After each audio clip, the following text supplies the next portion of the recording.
In this video, I'll go to ruins of a palace where Vlad II used to live, with only the tower surviving to this day, while I break the rules and enter the forbidden area. And while I'm in the area, I find the unknown museum of the police in Romania with mixed reviews. And at the end, I'll go to the local monastery run by the nuns to find some natural honey. But before that, I start off in an abandoned house a few miles away from the city. I am ready and eager to explore, full of energy. There's few abandoned dogs here. There's one dog house there, so I think it is their territory.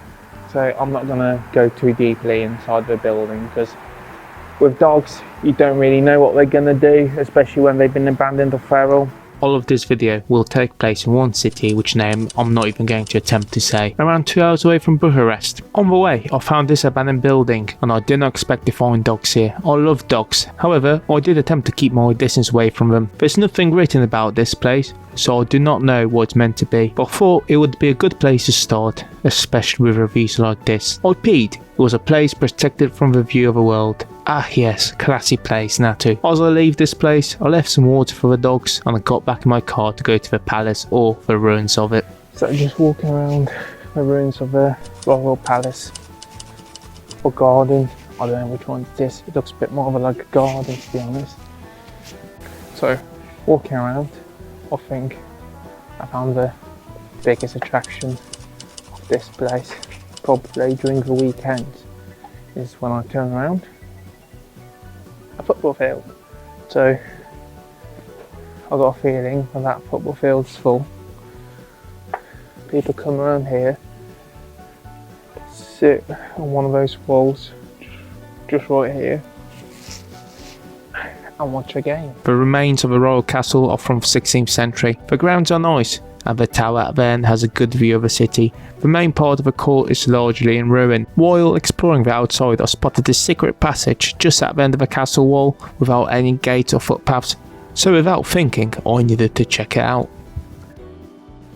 I got a feeling I'm in a place right now that I should not have had access to.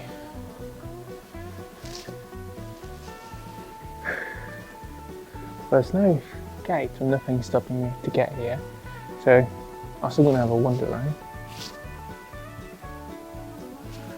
So this camera just rubbed behind me, so I don't really want to catch the attention of them on the CCTV.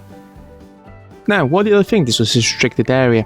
1. Just in front of you, you have a platform for the foot traffic. Next, you have a spotlight out in the open, which the public never has access to, and an information board. If you take a closer look, you can see a writing on my side, but it is just a copy and paste of the other side. Moving ahead, there's no safety railings. Also, a big giveaway was CCTV making sure that no one climbs up here, which I didn't even have to.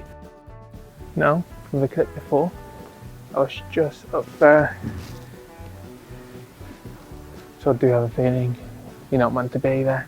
Everything's closed.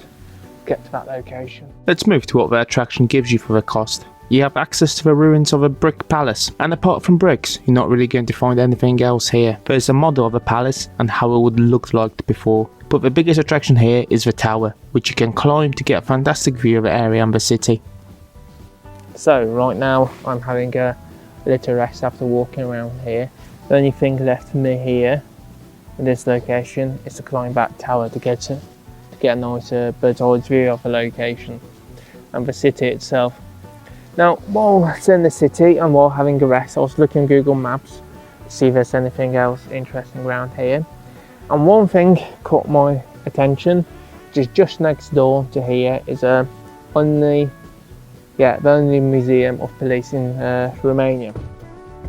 Just right there, that building over there is the only museum of police in Romania. Now, if I go onto this side, and if I turn around, I don't know if you guys will be able to see it. Right there, where I am pointing right now, is a monastery, which I want to visit as well.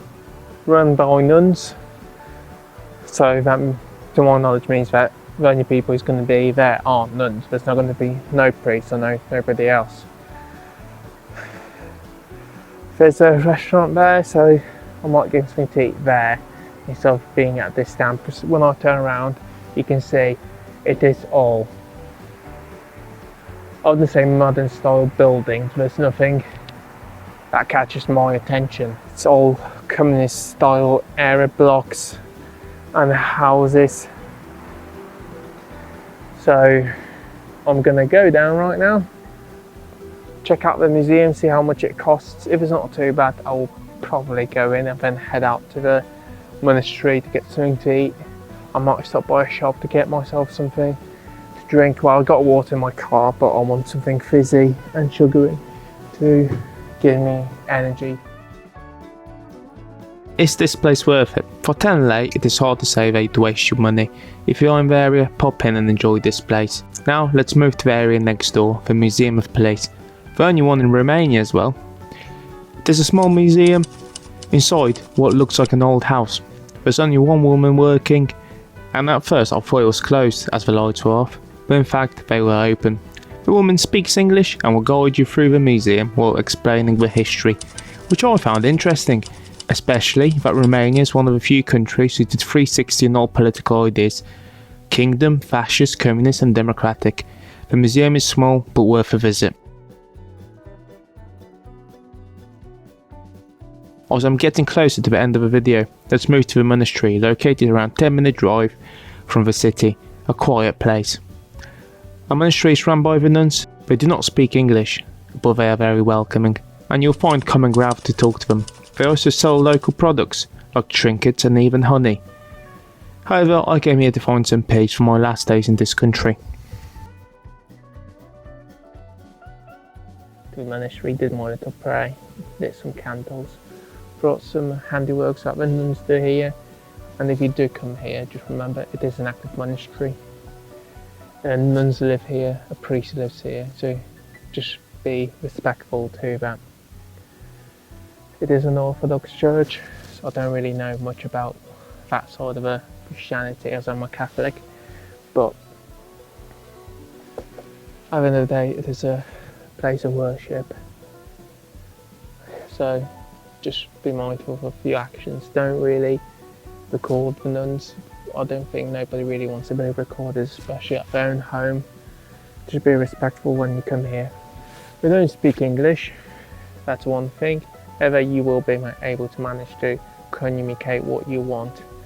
I managed to do it, so you will as well if you decide to come here. However, apart from that, I don't really have much else to say about this place. It's quiet, nice. Got myself some peace of mind, to be honest, at the end of the day, and that's my goal of coming here, just to think.